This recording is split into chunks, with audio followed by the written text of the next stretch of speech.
ਮੇਰੀ ਪਤਨੀ ਡਾਕਟਰ ਸੀ ਤੇ ਰੋਜ਼ ਰਾਤ ਨੂੰ ਉਸਦੀ ਡਿਊਟੀ ਹੁੰਦੀ ਸੀ। ਅਚਾਨਕ ਮੇਰੀ ਪਤਨੀ ਦੇ ਕੋਲ ਬਹੁਤ ਪੈਸਾ ਆ ਗਿਆ।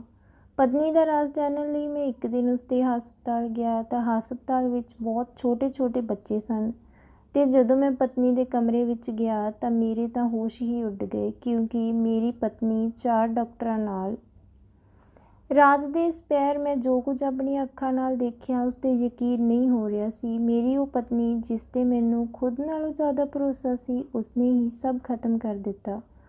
ਮੇਰੀ ਪਤਨੀ ਮਰੀਜ਼ਾਂ ਦੇ ਇਲਾਜ ਦੇ ਨਾਮ 'ਤੇ ਰਾਤਾਂ ਹਸਪਤਾਲ ਵਿੱਚ ਗੁਜ਼ਾਰਿਆ ਕਰਦੀ ਸੀ, ਪਰ ਮੈਨੂੰ ਕਦੇ ਖਬਰ ਹੀ ਨਾ ਹੋਈ ਕਿ ਉਹ ਰਾਤਾਂ ਨੂੰ ਕੀ ਕਰਦੀ ਹੈ। ਮੈਂ ਤਾਂ ਸਮਝਦਾ ਸੀ ਕਿ ਉਹ ਆਪਣੇ ਕੰਮ ਪ੍ਰਤੀ ਜਾਗਰੂਕ ਹੈ, ਪਰ ਹੱਦ ਤੋਂ ਜ਼ਿਆਦਾ ਪਿਆਰ ਤੇ ਭਰੋਸਾ ਇਨਸਾਨ ਨੂੰ ਬਰਬਾਦ ਕਰਕੇ ਰੱਖ ਦਿੰਦਾ ਹੈ। ਜਿਵੇਂ ਕਿ ਮੇਰੇ ਨਾਲ ਹੋਇਆ, ਮੈਂ ਅੱਖਾਂ ਬੰਦ ਕਰਕੇ ਉਸ 'ਤੇ ਵਿਸ਼ਵਾਸ ਕੀਤਾ ਸੀ ਕਿ ਉਹ ਮੈਨੂੰ ਕਦੇ ਧੋਖਾ ਨਹੀਂ ਦੇ ਸਕਦੀ, ਪਰ ਮੇਰੀ ਉਸੇ ਪਤਨੀ ਨੇ ਮੈਨੂੰ ਕਿਸੇ ਨੂੰ ਮੂੰਹ ਦਿਖਾਉਣ ਜੋਗਾ ਨਹੀਂ ਛੱਡਿਆ ਸੀ। ਯਕੀਨਨ ਉਹ ਬੜੀ ਬੇਸ਼ਰਮ ਸੀ। ਮੈਂ ਉਸ ਬਾਰੇ ਅਜਿਹਾ ਸੋਚ ਵੀ ਨਹੀਂ ਸਕਦਾ ਸੀ ਕਿ ਕਦੇ ਉਹ ਵੀ ਇਸ ਤਰ੍ਹਾਂ ਕਰ ਸਕਦੀ ਹੈ। ਰਾਤਾਂ ਨੂੰ ਹਸਪਤਾਲ ਦੇ ਇੱਕ ਫ਼ੋਨ 'ਤੇ ਭੱਜਣਾ, ਮਰੀਜ਼ਾਂ ਦੇ ਨਾਮ 'ਤੇ ਬੇਚੈਨ ਹੋ ਜਾਣਾ, ਮੇਰੇ ਲੱਖ ਮਨ੍ਹਾ ਕਰਨ 'ਤੇ ਵੀ ਇੱਕ ਛੁੱਟੀ ਨਾ ਕਰਨਾ ਤੇ ਕੁਝ ਮਹੀਨਿਆਂ ਵਿੱਚ ਹੀ ਇੰਨੇ ਪੈਸੇ ਕਮਾ ਲੈਣਾ। ਇੱਕ-ਇੱਕ ਕਰਕੇ ਮੈਨੂੰ ਹਰ ਗੱਲ ਸਮਝ ਆ ਗਈ ਸੀ। ਮੈਂ ਹਸਪਤਾਲ ਦੇ ਬਾਹਰ ਬੈਠਾ ਆਪਣੇ ਪਿਛਲੇ ਸਮੇਂ ਵਿੱਚ ਖੋ ਗਿਆ। ਮੇਰੇ ਤੇ ਸੁਮਨ ਦੇ ਵਿਆਹ ਨੂੰ 3 ਸਾਲ ਹੋਣ ਵਾਲੇ ਸਨ। ਇਹਨਾਂ 3 ਸਾਲਾਂ ਵਿੱਚ ਸਾਡੇ ਕੋਈ ਔਲਾਦ ਨਹੀਂ ਹੋਈ, ਪਰ ਇਸ ਗੱਲ ਦਾ ਮੈਨੂੰ ਕੋਈ ਦੁੱਖ ਨਹੀਂ ਸੀ। ਮੇਰਾ ਮੰਨਣਾ ਸੀ ਕਿ ਇਹ ਉੱਪਰ ਵਾਲੇ ਦੀ ਦੇਣ ਹੈ। ਜਦੋਂ ਰੱਬ ਨੇ ਚਾਹਿਆ, ਔਲਾਦ ਵੀ ਹੋ ਜਾਵੇਗੀ। ਮੈਂ ਆਪਣੀ ਪਤਨੀ ਨੂੰ ਬਹੁਤ ਪਿਆਰ ਕਰਦਾ ਸੀ। ਮੈਨੂੰ ਉਸ 'ਤੇ ਮਾਣ ਸੀ। ਦਿਨ ਹੋਵੇ ਜਾਂ ਰਾਤ, ਸੁਮਨ ਆਪਣੀ ਡਿਊਟੀ ਤੋਂ ਕਦੇ ਪਿੱਛੇ ਨਹੀਂ ਹਟਦੀ ਸੀ। ਉਹ ਇੱਕ ਛੋਟੇ ਜਿਹੇ ਹਸਪਤਾਲ ਵਿੱਚ ਕੰਮ ਕਰਦੀ ਸੀ। ਜਦੋਂ ਵੀ ਉਸਨੂੰ ਹਸਪਤਾਲ ਤੋਂ ਫ਼ੋਨ ਆਉਂਦਾ ਤਾਂ ਉਹ ਸਭ ਕੁਝ ਛੱਡ ਕੇ ਹਸਪਤਾਲ ਚਲੀ ਜਾਂਦੀ। ਮੈਂ ਤੇ ਸੁਮਨ ਅਲੱਗ ਘਰ ਵਿੱਚ ਹੀ ਰਹਿੰਦੇ ਸਨ। ਪਰਿਵਾਰ ਤੋਂ ਅਲੱਗ ਰਹਿਣ ਦਾ ਫੈਸਲਾ ਮੈਨੂੰ ਸੁਮਨ ਕਰਕੇ ਹੀ ਲੈਣਾ ਪਿਆ ਸੀ। ਸੁਮਨ ਦੇ ਕੰਮ ਕਰਕੇ ਮੈਂ ਇੱਕ ਅਲੱਗ ਘਰ ਵਿੱਚ ਰਹਿਣ ਦਾ ਫੈਸਲਾ ਲਿਆ ਸੀ। ਮੈਂ ਖੁਦ ਇੱਕ ਟਿਊਸ਼ਨ ਟੀਚਰ ਸੀ ਤੇ ਆਪਣਾ ਕੋਚਿੰਗ ਸੈਂਟਰ ਚਲਾਉਂਦਾ ਸੀ। ਮੇਰਾ ਕੰਮ ਚੰਗਾ ਚੱਲਦਾ ਸੀ ਤੇ ਸਾਡੇ ਘਰ ਦੇ ਹਾਲਾਤ ਵੀ ਵਧੀਆ ਸਨ। ਸੁਮਨ ਦੀ ਵੀ ਤਨਖਾਹ ਚੰਗੀ ਸੀ। ਉਹ ਆਪਣਾ ਸਾਰਾ ਖਰਚਾ ਆਪ ਕਰਦੀ ਸੀ। ਉਹ ਮੈਥੋਂ ਕਦੇ ਕਿਸੇ ਚੀਜ਼ ਦੀ ਫਰਮਾਇਸ਼ ਨਾ ਕਰਦੀ। ਪਰ ਕੁਝ ਦਿਨ ਬਾਅਦ ਸਾਡੀ ਜ਼ਿੰਦਗੀ ਵਿੱਚ ਅਜਿਹਾ ਇੱਕ ਮੋੜ ਆਇਆ ਕਿ ਸਭ ਕੁਝ ਬਦਲ ਕੇ ਰਹਿ ਗਿਆ ਤੇ ਮੈਨੂੰ ਪਤਾ ਚੱਲਿਆ ਕਿ ਇਨਸਾਨ ਜਿਵੇਂ ਦਾ ਦਿਸਦਾ ਹੈ, ਜ਼ਰੂਰੀ ਨਹੀਂ ਕਿ ਅਸਲ ਜ਼ਿੰਦਗੀ ਵਿੱਚ ਵੀ ਉਵੇਂ ਦਾ ਹੀ ਹੋਵੇ। ਮੇਰੀ ਛੋਟੀ ਭੈਣ ਦਾ ਵਿਆਹ ਤੈਅ ਹੋ ਗਿਆ। ਹੌਲੀ-ਹੌਲੀ ਸਾਰੀਆਂ ਰਸਮਾਂ ਨਿਭਾਈਆਂ ਜਾ ਰਹੀਆਂ ਸਨ। ਮੇਰੀ ਇਕਲੌਤੀ ਭੈਣ ਦੇ ਵਿਆਹ ਵਿੱਚ ਵੀ ਸੁਮਨ ਆਪਣੇ ਕੰਮ ਵਿੱਚ ਬਹੁਤ ਵਿਅਸਤ ਸੀ। ਇੱਕ ਵੀ ਛੁੱਟੀ ਨਹੀਂ ਲੈ ਰਹੀ ਸੀ। ਪਿਛਲੇ ਕੁਝ ਸਮੇਂ ਤੋਂ ਉਹ ਰਾਤ ਦੀ ਡਿਊਟੀ ਹੀ ਕਰ ਰਹੀ ਸੀ। ਕਦੇ-ਕਦੇ ਐਮਰਜੈਂਸੀ ਵੇਲੇ ਉਹ ਦਿਨੇ ਵੀ ਹਸਪਤਾਲ ਆ ਜਾਂਦੀ ਸੀ। ਮੇਰੀ ਮਾਂ ਨੂੰ ਇਸ ਗੱਲ ਦੀ ਸ਼ਿਕਾਇਤ ਹੋਣ ਲੱਗੀ ਸੀ ਕਿ ਉਹ ਵਿਆਹ ਦੀ ਕਿਸੇ ਰਸਮ ਵਿੱਚ ਸ਼ਾਮਿਲ ਨਹੀਂ ਹੋ ਰਹੀ ਹੈ। ਮੈਂ ਮਾਂ ਨੂੰ ਬਹੁਤ ਸਮਝਾਉਣ ਦੀ ਕੋਸ਼ਿਸ਼ ਕੀਤੀ ਕਿ ਉਸਦਾ ਕੰਮ ਹੀ ਅਜਿਹਾ ਹੈ ਕਿ ਉਹ ਛੁੱਟੀ ਨਹੀਂ ਕਰ ਸਕਦੀ। ਮੇਰੀ ਗੱਲ ਸੁਣ ਕੇ ਮੇਰੀ ਮਾਂ ਨੇ ਗੁੱਸੇ ਵਿੱਚ ਕਿਹਾ ਕਿ ਤੇਰੀ ਪਤਨੀ ਹਸਪਤਾਲ ਦੀ ਇਕਲੌਤੀ ਡਾਕਟਰ ਨਹੀਂ ਹੈ, ਉੱਥੇ ਹੋਰ ਵੀ ਡਾਕਟਰ ਹੋਣਗੇ। ਉਸਨੂੰ ਆਪਣੀ ਨਨਾਣ ਦੇ ਵਿਆਹ ਵਿੱਚ ਸ਼ਾਮਿਲ ਹੋਣਾ ਚਾਹੀਦਾ ਹੈ।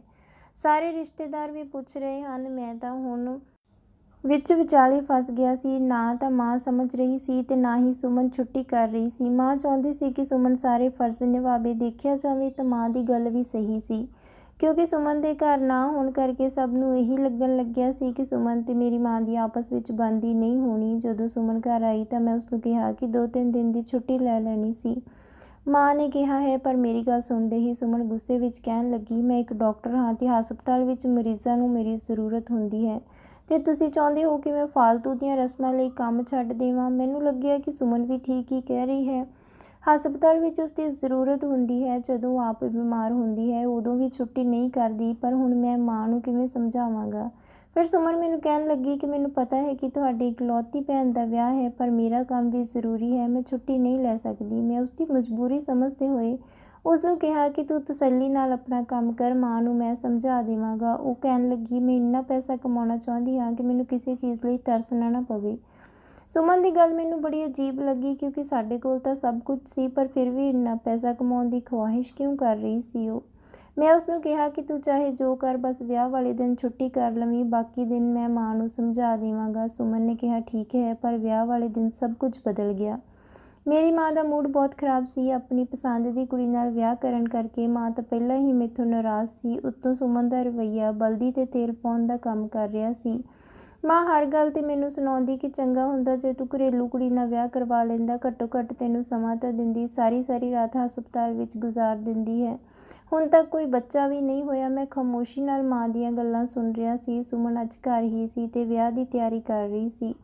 ਅਸੀਂ ਪੈਲੇਸ ਨੂੰ ਜਾਣ ਹੀ ਲੱਗੇ ਸੀ ਕਿ ਸੁਮਨ ਨੂੰ ਫੋਨ ਆਇਆ ਕਿ ਹਸਪਤਾਲ ਵਿੱਚ ਐਮਰਜੈਂਸੀ ਹੈ। ਸੁਮਨ ਉਹਨਾਂ ਨੂੰ ਨਾ ਆਉਣ ਬਾਰੇ ਕਹਿ ਰਹੀ ਸੀ, ਪਰ ਨਾ ਜਾਣੇ ਅੱਗਿਓਂ ਉਸਨੂੰ ਕੀ ਕਿਹਾ ਗਿਆ ਕਿ ਉਸਨੇ ਠੀਕ ਹੈ ਕਹਿ ਕੇ ਫ਼ੋਨ ਕੱਟ ਦਿੱਤਾ। ਫਿਰ ਉਹ ਕਹਿਣ ਲੱਗੀ ਕਿ ਮਜਬੂਰੀ ਹੈ, ਕੁਝ ਦੇਰ ਲਈ ਹਸਪਤਾਲ ਜਾਣਾ ਪਵੇਗਾ।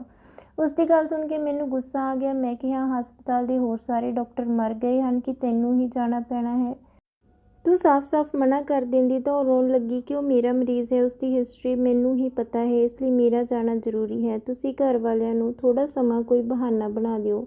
ਨਾ ਚਾਹੁੰਦੇ ਹੋਏ ਵੀ ਮੈਂ ਸੁਮਨ ਨੂੰ ਹਸਪਤਾਲ ਦੇ ਬਾਹਰ ਛੱਡ ਆਇਆ ਤੇ ਕਿਹਾ ਕਿ ਛੇਤੀ ਕੰਮ ਖਤਮ ਕਰਕੇ ਆ ਜਾਵੀਂ। ਮੈਂ ਪੈਲੇਸ ਪਹੁੰਚਿਆ ਤਾਂ ਸਾਰੇ ਮਹਿਮਾਨ ਆ ਚੁੱਕੇ ਸਨ। ਮਾਂ ਮੈਨੂੰ ਸੁਮਨ ਬਾਰੇ ਪੁੱਛਣ ਲੱਗੀ ਤਾਂ ਮੈਂ ਕਿਹਾ ਉਹ ਪਾਰਲਰ ਗਈ ਹੈ, ਥੋੜ੍ਹਾ ਟਾਈਮ ਲੱਗੇਗਾ।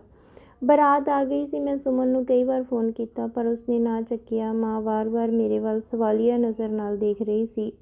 ਮਹਿਮਾਨ ਵੀ ਮਾੜੀਆਂ ਗੱਲਾਂ ਕਰਨ ਲੱਗੇ ਸਨ। ਮੇਰੀ ਭੈਣ ਦੀ ਵਿਦਾਈ ਹੋ ਚੁੱਕੀ ਸੀ। ਮਾਂ ਨੇ ਮੈਨੂੰ ਕਿਹਾ ਕਿ ਅੱਜ ਤੇਰੀ ਪਤਨੀ ਕਰਕੇ ਮੈਨੂੰ ਲੋਕਾਂ ਦੀਆਂ ਗੱਲਾਂ ਸੁਣਨੀਆਂ ਪਈਆਂ। ਇਸ ਹਿਸਾਬ ਨਾਲ ਤਾਂ ਉਹ ਸਾਡੇ ਮਰਨੇ 'ਤੇ ਵੀ ਨਹੀਂ ਆਵੇਗੀ। ਮਾਂ ਦਾ ਗੁੱਸਾ ਬਿਲਕੁਲ ਜਾਇਜ਼ ਸੀ।